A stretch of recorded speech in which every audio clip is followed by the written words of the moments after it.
welcome back ẹ̀yin tèmi. God bless you all. Thank you. Before kó tó di pé mo lọ to the topic tẹ́ rí title yẹn, mo fẹ́ sáré sọ one or two things. Ẹ̀yin ọkùnrin ẹ má ṣe mistake kan wà tẹ́ máa ṣe, tẹ́ máa sọ, I'm sorry o, ẹ má mi fi antagonize yín o, a fi ń lẹ̀ ni. So ẹ máa gbọ́ voice note yìí, it could be the voice of your wife.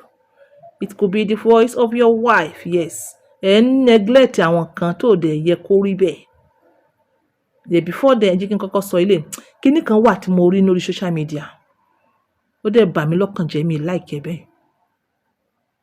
Mo rí ibi tí wọ́n ti ń fi ẹsẹ̀ bú ẹ̀wà. Wọ́n fi ẹsẹ̀ bú ẹ̀wà. Lẹ́yìn ìgbà tí wọ́n bá fẹsẹ̀ bú ẹ̀wà tán, wọ́n á ti wá lu ọ̀pọ̀lọpọ̀ energy ọwọ́ wọn kí wọ́n ti bó. Wọ́n á ẹsẹ̀ wá fọ́. Like seriously? Kí ló dé? Simply ẹ ṣe lo odó.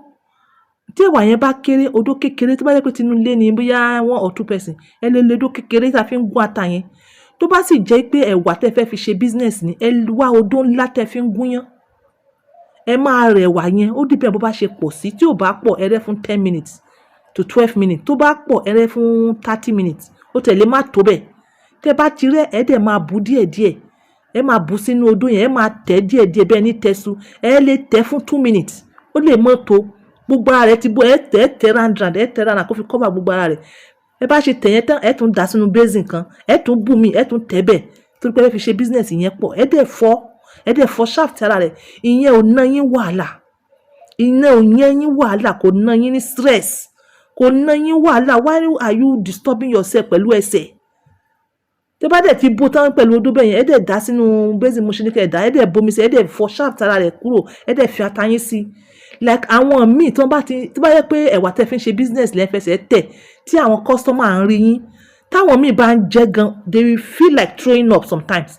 Tó bá rántí pé ẹsẹ̀ lẹ fi match oúnjẹ táwọn jẹ báyìí. Think about it.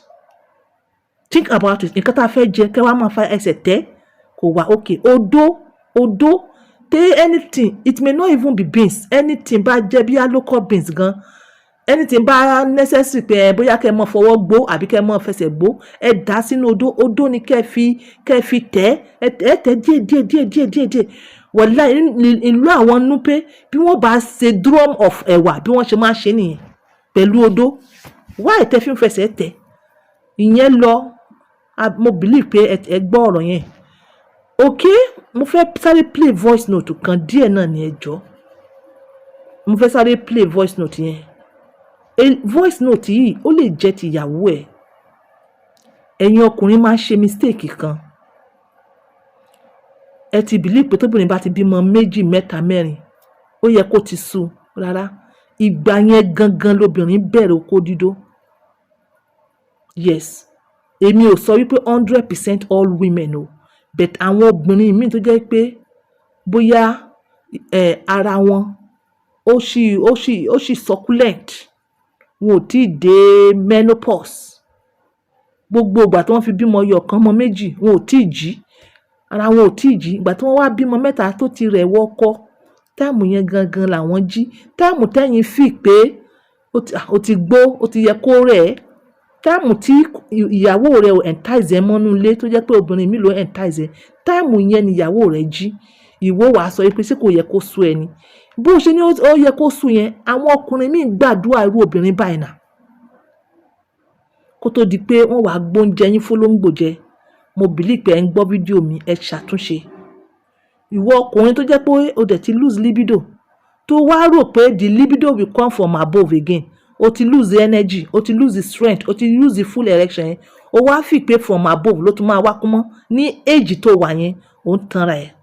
O need láti enhance. Ẹ má ṣe mistake yẹn. Tí ìyàwó yín ti bímọ 3 tó ti request, kò tó nìyẹn o. Èyí tẹ́ ẹ sí látẹ̀tẹ̀yìn wá kò feel ẹ̀. Àsìkò ìgbà tó ti bẹ̀rẹ̀ sí ní feel ẹ̀ ní after 3 children àbí 4 children. So tí ìyàwó rẹ̀ bá ń pè ẹ́ lemọ́lemọ́, ó better kẹ́ mọ́ dá lóhùn. Tó bá ti lose energy, ẹ lọ wá. Lọ ṣe kíni? Ẹ lọ wá. Ẹ má kojú alẹ́ obìnrin sóòrùn. Ìdí tí wọ́n fi fẹ́ yín nìyẹn. Wọ́n fẹ́ yín torí ọjọ́ alẹ́ ni. yes torí ọjọ́ alẹ́ ẹ wà á ṣe díẹ̀díẹ̀ ẹ wà sọ pé obìnrin yẹn ti sú yín ẹ wà lọ wá obìnrin míì position wo lẹ fẹ́ fobìnrin yẹn sí ṣé kó náà lọ wá ọkùnrin kékeré míì ni àbí báwo ẹ take ara yín fá ẹ take ara yín fá ẹ jẹ́ a gbọ́ díẹ̀ màá fẹ́nu mi explain yòókù. o feel pé mo okó wọ̀ mí lára mi feel ẹ mọ̀ gbogbo ẹ̀kọ́ ọ̀rọ̀ Mommy I'm tired. Ṣé ti gbọ́ ó ní mommy I'm tired ẹ mọ̀ pé àwa lórí social media ẹni tó pè yín sí tí mo bá lu ọjọ́ orí mi àti ẹ̀ kalẹ̀lẹ̀ we are like same age you understand bẹ́ẹ̀ torí pé àwa ti dúró nípò mommy alhamdulillah mashallah alhamdulillah oore ni mashallah ó ní mommy I am tired ẹ gbọ́ sílẹ̀ kan sí. Ni kí okó bọ̀ mí lára o feel pé mo okó wọ̀ mí lára mi feel olóò feel gbogbo ẹ̀kọ́ ọ̀rọ̀ Mommy I'm tired.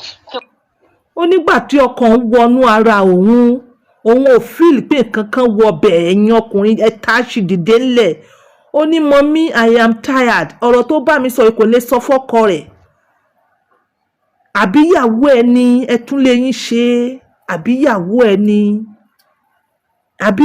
ẹ ni ẹ̀yin ọkùnrin tẹ́ ní neglect àwọn obìnrin báyìí àwọn ọkùnrin míì desire irú àwọn obìnrin báyìí ẹ ti lọ láti 6 months ago ẹ ti lọ láti 1 year ago obìnrin tẹ́ bá wá ń padà bọ̀ wálé obìnrin ó lọ dirun ó lọ ra oríṣiríṣi aṣọ yes wọ́n ní mo bá rí bọ̀dá ó ti ra oríṣiríṣi aṣọ kó fi entice yín ẹ ní wo bẹ̀ ẹ bá dé báyìí ẹ dé pẹ̀lú complain ni torí pé kí ni it is either ẹ̀yin kan ẹ ti níyàwó síbẹ̀ ẹ ti táyà lóòótọ́ and again ẹ̀yin kan kò sálàáfíà mọ́ ìwọ tó bá rí pé kò sálàáfíà mọ́ communicate pẹ̀lú ìyàwó mi o ara mi ò ṣe dáadáa mọ́ bí ti tẹ́lẹ̀ mo ti lo ilé àmọ́ ò ti lo turn point o mo pààrọ̀ ò ti lo turn point mo ti lélẹ̀ yìí ẹ̀yin míì sì ní ẹ mọ́ parọ́ mọ́ sickness ìwọ tó bá parọ́ mọ́ sickness yẹn wà padà wàá mú ẹ náà ni torí pé òun sá fóbìnrin yẹn wá parọ́ mọ́ sickness ẹ wà truthful ẹ mọ́ gbóúnjẹ yín fún olóńgbò jẹ so obìnrin yìí sìn mo wá advice ẹ because mo rí pé libido ẹ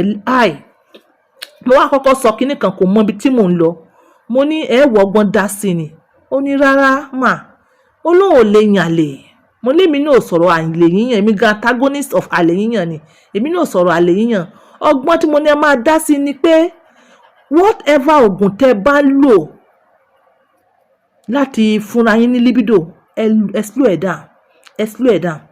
down ṣé yín kẹ́ ẹ mú energy yẹn libido energy yẹn kẹ́ ẹ transfer ẹ̀ sí àwọn nǹkan míì ẹ transfer ẹ̀ sí business yín ẹ transfer ẹ̀ sí iṣẹ́ ọwọ́ yín ẹ transfer ẹ̀ sáwọn ọmọ pàtó ti rí báyìí but obìnrin mélòó ló máa sọ wípé òun ò fẹ́ yànlè ẹ̀yẹ òótọ́ ló ń sọ o obìnrin yìí kò lè yànlè ni o kò fẹ́ yànlè ni because èmi tó ń bá sọ̀rọ̀ mi ò ṣe yan family ẹ̀ mi ń ṣe sister ẹ̀ ń ṣe brother mi ń ṣe ìyá ọkọ ẹ̀ ń ṣe àbúrò ọkọ ẹ̀ you understand ó sọ truthful bó ṣe wá ó lóun ò lè ṣe èèyàn tó tẹ̀ ti sọ̀rọ̀ dé level yìí tó sọ fún mi pé òun ò fi lóko ọkàn lára wọn àwọn àsọ pé wọn máa parọ́ pé òun ò lè yànlè bó ni kóun ti gbé bẹ̀rẹ̀ kí ni mo fẹ́ sọ fún as a counselor of husband and wife kí ni mo fẹ́ sọ fún ṣé màá ní kó lọ yànlè ni nǹkan tí mo lè ṣe náà ni pé kí n wá síbí báyìí kí n wá sọ̀rọ̀ pẹ̀lú ẹ̀yin ọkùnrin indirectly or directly bóyá ọkọ rẹ̀ lè gbọ́ kó ṣàtúnṣe wọ́n mọ̀ deceive yín pé ẹ mọ̀ lo aba kí lẹ wá fẹ́ fi ṣe é ìyàwó ló sọ pé òun ti táyà báwo ni ká ti gbọ́ ìyàwó fi lé ọkọ lẹ̀ nítorí okó dídú ẹ wá nǹkan ṣe àwọn obìnrin míì táàmù tí wọ́n jí lélẹ̀ ẹ̀yin ọkùnrin ẹ yé sọ rádaràda yẹn pé ṣé kò yẹ kó ti sú ẹni kó sú àwọn kan wọ́n ẹsẹ̀ jí ni bàbá ẹ̀yin náà ẹ ṣàtúnṣe ẹ mọ́ ti àwọn obìnrin yìí síta ẹ mọ́ kojú wọn sórun alẹ́ àwọn obìnrin míì wọn ò lè yàn lè ẹ wọ́n tì wọ́n síta ẹ̀yin kan ẹ pa àwọn ìyálé wọn yẹn ti ní ẹ máa fókọ̀sì ìyàwó torí pé ó jẹ́ tuntun ẹni ó ti sú wọ́n ní kò sú àwọn I'm speaking now this voice now represent your wife ìwọ tó ti pàyàwó rẹ tì is representing your wife this is on point by 2 using my words for others ẹ lọ ṣàtúnṣe torí àwọn ìyàwó alálùbáríkà bye.